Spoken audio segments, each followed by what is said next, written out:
வணக்கம். நான் உங்கள் ஜெயா. நம்ம இப்போ இந்த வீடியோவில் ப்ரோஸ், அதாவது உரைநடை, இதை பற்றி பார்க்கலாம் வாங்க. ப்ரோஸுன்ற வார்த்தையே லாட்டினில் இருக்கிற ப்ரோஸான்ற வார்த்தையில் தான் வந்திருக்கு.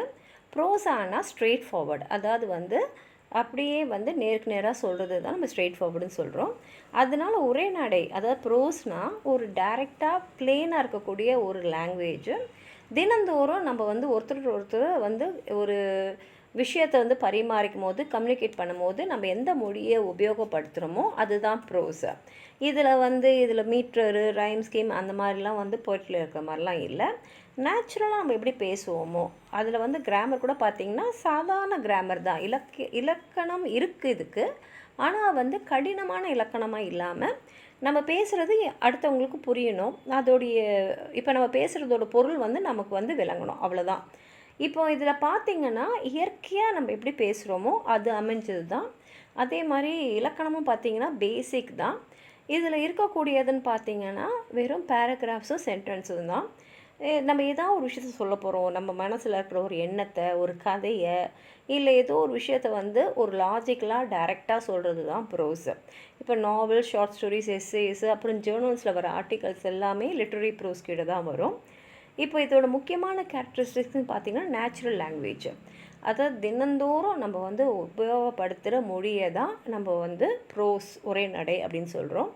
கிராமட்டிக்கல் ஸ்ட்ரக்சர்னு பார்த்திங்கன்னா இதில் பேராகிராஃப்ஸ் இருக்கும், சென்டென்சஸ் இருக்கும், ஸ்டாண்டர்டாக இருக்கக்கூடிய கிராமர், அதாவது உரைநடைக்கும் கிராமர் இருக்குது, இலக்கணம் இருக்குது. ஆனால் அது எளிமையாக இருக்கும், புரியும். அதாவது நம்ம யோசித்து பேசணுமோ இல்லை யோசித்து எழுதணுன்ற அவசியம் இதில் இருக்காது.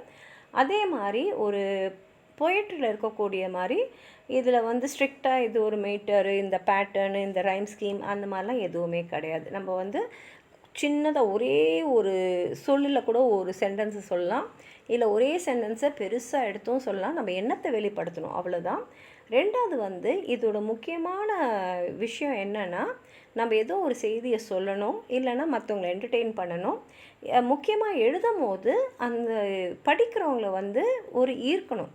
அந்த நடை அவங்கள மனசை கவர அளவுக்கு ஒரு ஈர்ப்பு சக்தியுடையதாக இருக்கணும் நம்மளுடைய எழுத்துக்கள். அப்புறம் லீனியர் அண்ட் லாஜிக் ஆர்டர், அதாவது நம்ம எண்ணத்தை அப்படியே ஒரு லாஜிக்கலாக அழகாக ப்ராக்ரஸாக சொல்லிக்கிட்டு போயிட்டே இருக்கணும். இப்போ ப்ரோஸ்க்கும் போய்ட்டுருக்கும் என்ன வித்தியாசம்னா, போய்ட்ரியில் லைன்ஸு, ஸ்டான்ஸான்னு சொல்லுவோம். அதே மாதிரி போய்ட்ரியில் மீட்டர், ரிதம், ரைம் இதெல்லாம் இருக்கும். ஏன்னா அது ஒரு ஆர்டிஸ்டிக் ஸ்ட்ரக்சராக அது வெளிப்படணும். ப்ரோஸில் பார்த்திங்கன்னா சென்டென்ஸ் அழகாக ஆர்கனைஸ் ஆகிருக்கணும், பேராகிராஃப்ஸ் இருக்கணும், சாதாரண மொழியில் தான் பேசணும். அதே சமயத்தில் எந்த விதமான வேர்ஸும் இல்லைனாலும் ஒரு ஸ்ட்ரக்சர்னு அதில் இருக்கணும். இப்போ லிட்ரரி ப்ரோஸ்க்கு எக்ஸாம்பிள்ஸ்னு பார்த்திங்கன்னா ஃபிக்ஷன் கீழே வர்றது நாவல், ஷார்ட் ஸ்டோரிஸ், அப்புறம் ட்ராமா இதெல்லாம் இருக்கும். ஏன்னா ப்ரோஸ் மூலமாக தான் நம்ம ஒரு கேரக்டர்ஸை வெளிப்படுத்தணும், அந்த பிளாட்டு, செட்டிங்ஸ்லாம் அழகாக வெளிப்படுற மாதிரி அமையணும். நான் ஃபிக்ஷனில் வர்றது எஸ்ஸேஸ், பயோகிராஃபிஸ், அப்புறம் அகாடமிக் ஒர்க்ஸு, அப்புறம் நியூஸ் பேப்பரில் வர ஆர்டிகல்ஸ்லாம் ப்ரோஸ் தான். ஏன்னா அது ஒரு ஃபேக்சுவல் இன்ஃபர்மேஷனும் ஆர்கியூமெண்ட்ஸும் ப்ரெசென்ட் பண்ணுற ஒரு இடமா இருக்குது. அப்புறம் ஸ்பீச்சஸ்ன்னு பார்த்திங்கன்னா இதெல்லாம் ப்ரோஸ் தான். அதாவது கவிதை நடையில் பேசுகிறவங்களாம் இருக்காங்க. ஆனால் இப்போ நெல்சன் மண்டேலாவோட நோ ஈஸி வாக் டு ஃப்ரீடம்லாம் பார்த்திங்கன்னா அவருடைய ஐடியாஸையும் அவர் எப்படி மக்களை இன்ஸ்பயர் பண்ணுறாருன்றத அவர் எவ்வளோ அழகாக அந்த எளிய நடையில் ஆனால் முக்கியமாக அவரோட கருத்தை ஆழமாக பதிக்கிற மாதிரி பேசியிருக்காருன்னு பார்க்குறோம். அங்கே போய்ட்ரு கிடையாது, அது ப்ரோஸ் தான். இது மாதிரி நிறைய பேருடைய பேச்சை நம்ம சொல்லலாம். ஸ்பீச்சஸ் ப்ரோஸில் தான் இருக்கும். உங்களுக்கு அதாவது சொல்லணும்னு நினச்சிங்கன்னா கீழே இருக்கிற கமெண்ட் பாக்ஸில் எழுதுங்க. இந்த வீடியோவை லைக் பண்ணுங்கள், உங்கள் ஃப்ரெண்ட்ஸோடு ஷேர் பண்ணுங்கள். சப்ஸ்கிரைப் பண்ணாதவங்களாம் ப்ளீஸ் சப்ஸ்கிரைப் பண்ணி சப்போர்ட் பண்ணுங்கள். நன்றி.